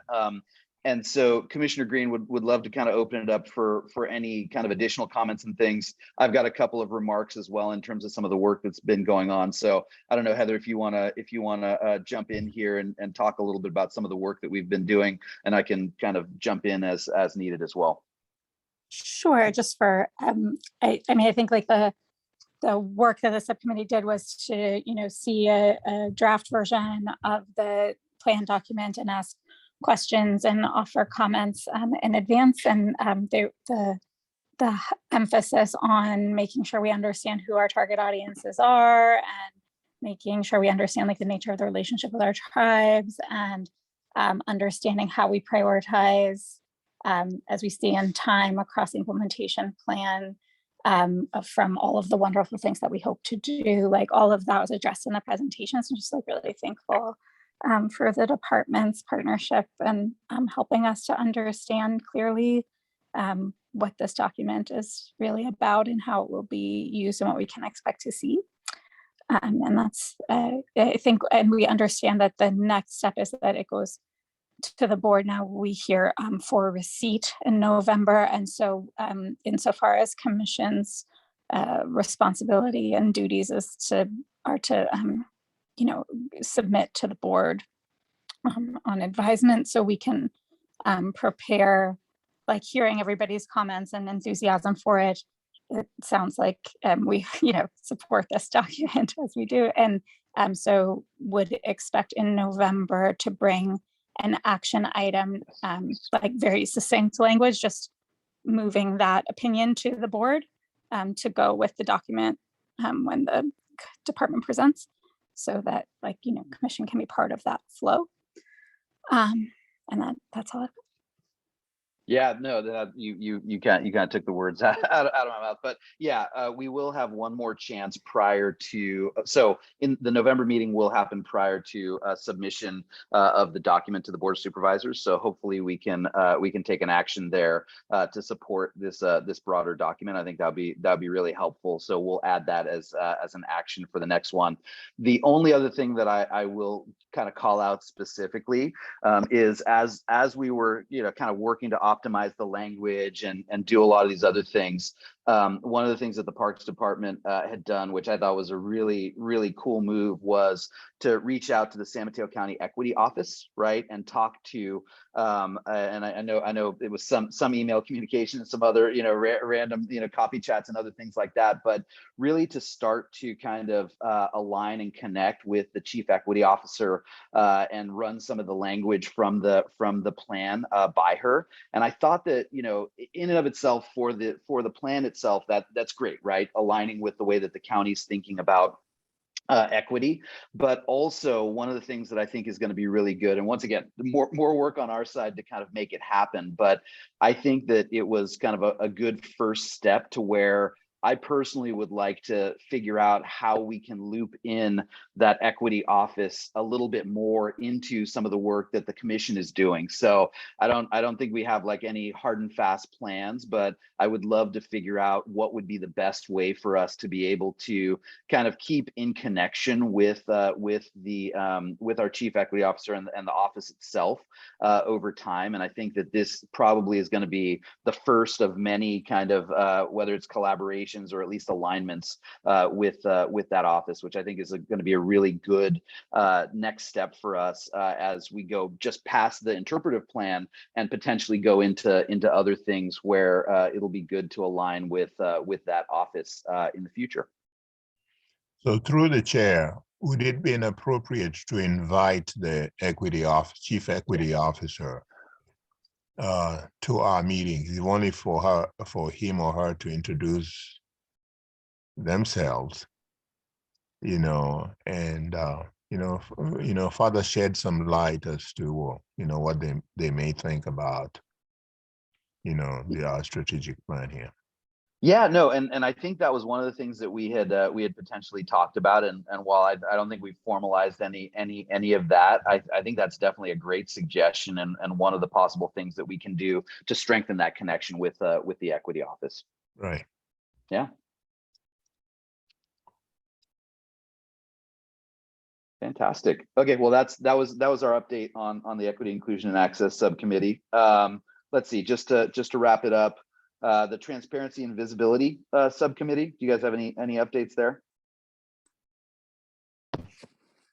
No, I think like in no activity, but I think that now that I see the plan come through and the action items, I'll just sign myself up to just remind myself and review the existing performance measures that the Parks Department already publishes. And I don't, everybody's busy and I'll make more work. I just am curious to think about now, like if the measures we've got will really hold an indication of what we're hoping to achieve. So I'll just commit to thinking about that.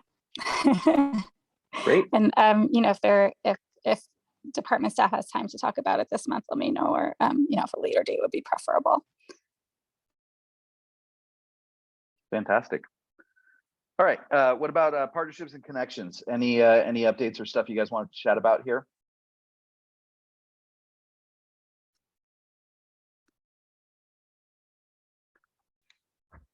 All right. I will take that as a no. I can tell we're getting close to 6. Neela and I have not met in the Okay, last month, so I think whatever report he gave at the last meeting would be the most recent one. Got it. All right. Fantastic. Okay, so I think those are all the subcommittees. I think I got that right. I guess any other kind of comments or questions from the commissioners on any of the updates before we open this up for public comment?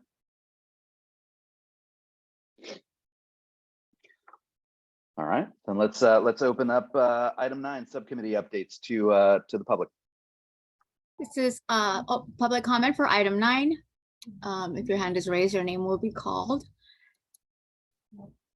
Let's see. I don't see anybody at the moment with their hand raised, Chair. All right. Well, if there's no public comment, I guess we'll move to item 10, which is items for a future agenda. So I know we've talked about a lot of stuff over the last couple of months here, and obviously I'll once again put up kind of the discussion of timing and logistics for whether it's hybrid or in-person meetings moving forward. So I'll make sure that we calendar something before the end of the year on that. I would also suggest kind of following some of the discussions, and I'd mentioned it earlier, for a future agenda, maybe we talk a little bit about, and maybe Heather, it's tied to the subcommittee, the Transparency and Visibility Subcommittee. I do think it might be a good, and maybe not like this next month, but at one point to start talking a little bit about some of the metrics and measurement, right? I know that that the Parks Department already has kind of a list of super high level measurements, right? But maybe we can talk a little bit more about some of the additional measurements or metrics, especially as we start to kind of implement this strategic plan down the road and really sort out like what might be the right metrics to use. I also think that at one point, and Heather, I'll open it up to you to kind of talk through it maybe a little bit more about your thinking, but I do feel like at one point we should start to talk about kind of ongoing surveys, or like a plan for ongoing surveys. And I know that they're prohibitive, the cost is prohibitive in some cases and whatever. But even if we're only doing it like once every couple of years, or however we do it, I do think it might be interesting to, either talk through it, or Nicholas, if you and your team have like, I guess some thoughts around kind of the recurrence and like how we would go about doing it, and moving forward, like how we might be able to kind of make it work. If not, like every year, I know that might be too much, but just at least have a plan for when we might want to kind of go after and start getting more information about like park visitation and all that other stuff. I think that might be a worthwhile discussion as well. Commissioner Green, Yeah. I don't know if that's in alignment with what you were thinking, but I think that could be Yeah, a good one. it is. Okay. Yeah, it makes more sense, like as you were talking, like with the budget and performance, because it's about performance, and so like if we can shift that conversation to that committee, subcommittee, whatever, and then yes, and then maybe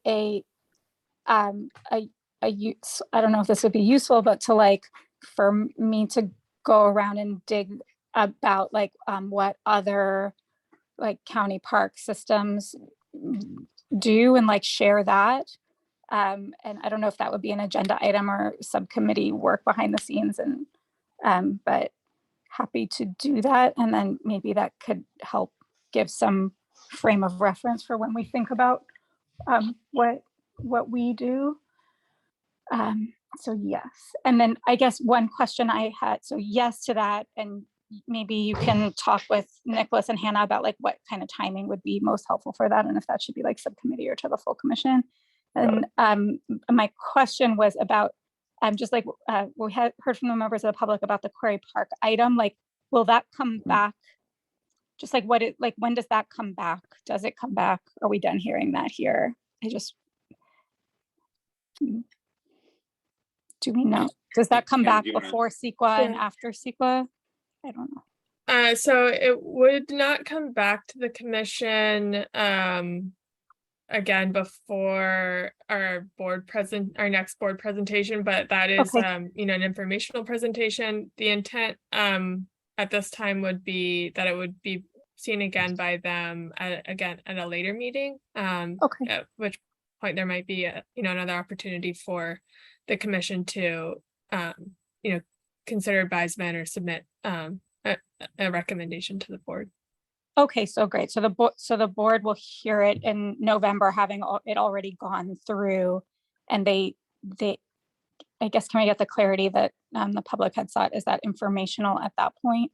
Yes. And then it comes back after CEQA for action, and if there are like material changes after CEQA, that would flow back through. Okay, thank you. Great. Any other potential topics for future agenda items from the rest of the commission? Yes, through the chair, I would like to suggest that we have on a future agenda a presentation from some entity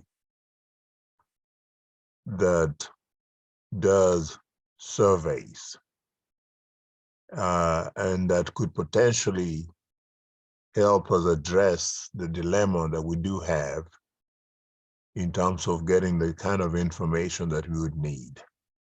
For instance, I would like to hear some discussion or participate in some discussion about how beneficial focus groups may be as opposed to telephone or paper surveys. And the whole purpose is really inform us as to, really what's the best method of getting information from the public who we serve, and how do we make sure there's equity, there's inclusion, and, there's, active participation. Okay, I think we'll need to figure out whether that gets done via the subcommittee or if it's for the full commission, but we can definitely take a look as part of that. And I think with you and Heather on the I think that's both of you on the performance subcommittee. Maybe you guys can kind of help wrangle some of that, and obviously park staff can help out if there's any additional questions, or maybe looking at vendors that have been used in the past or something like that. So, right. Yep. Cool. Commissioner Merrilees. Okay.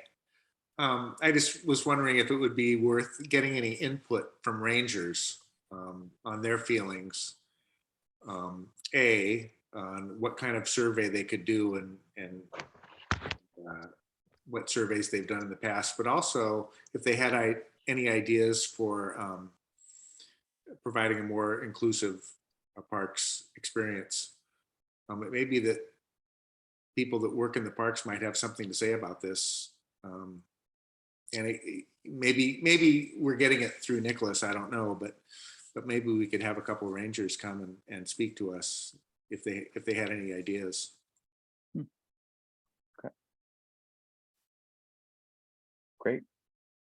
Any other thoughts or other things that we should put on the list for future agendas?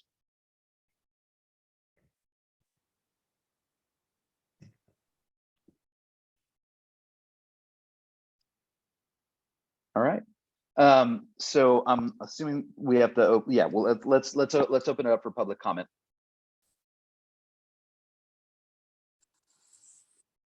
Okay, one more time, public comment for item number 9. Item number 9? No, item number 10. Item number 10. I do see 2 hands raised. First, I will call on Mr. Silveria, followed by Fran Pollard. Give me 1 second.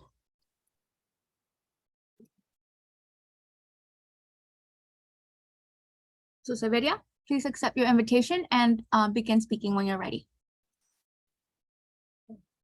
I'll make it quick. I just wanted to thank Commissioner Green for her action on my request. Thank you.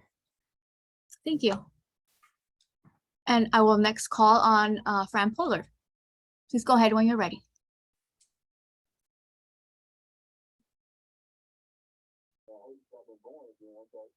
Can you hear me? Yes, go ahead. Okay. Yes, I wanted to suggest that you put on the next agenda or future agenda, considering a dog park in Quarry Park, somewhere other than in the playground. That's where they're using.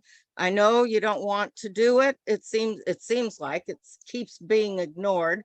And according to your own survey, we saw that it was a #1 request in the surveys that were taken when they did the master plan, and yet it's being ignored, and instead it's just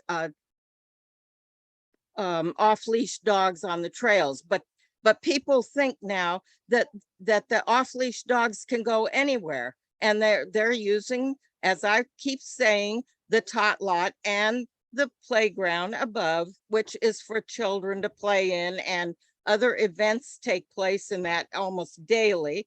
But they're using also, many people come and use it as a dog park. So if you don't create one somewhere, that keeps getting abused, and it's going to be ruined for the community to be used. And so I wish you would put that on the agenda. And also, I'm still would like an answer to my previous question, which now I can't even remember what it was. Besides the, I don't know. I wish, I feel like we ask questions. Do you not feel you can answer questions from the public?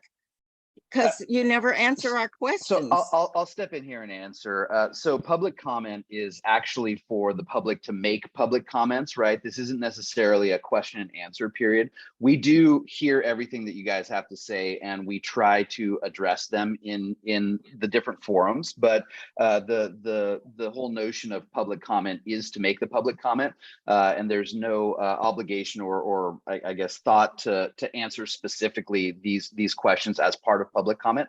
But we do take all of these comments and questions and everything, and we use it as we're doing future agendas and other pieces. And so we are listening. It's just the purpose of the public comment is to make the comment, not necessarily have a question and answer period. Hopefully that helps.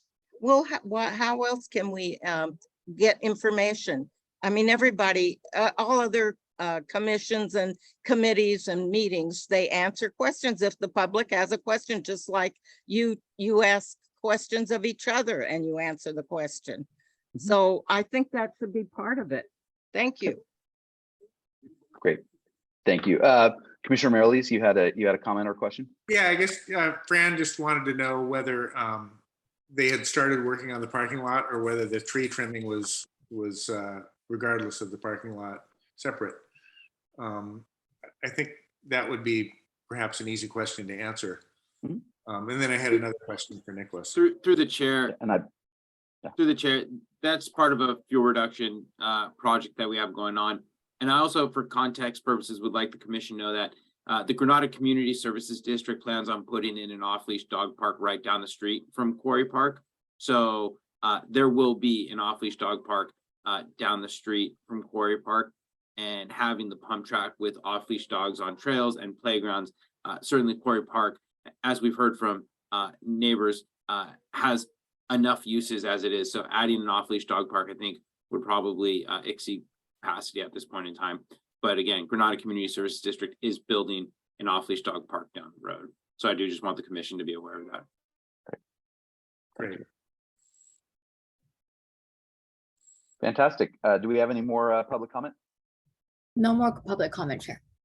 Okay, great. All right. So with that, if there's no other further discussion, I'm going to move to close the session.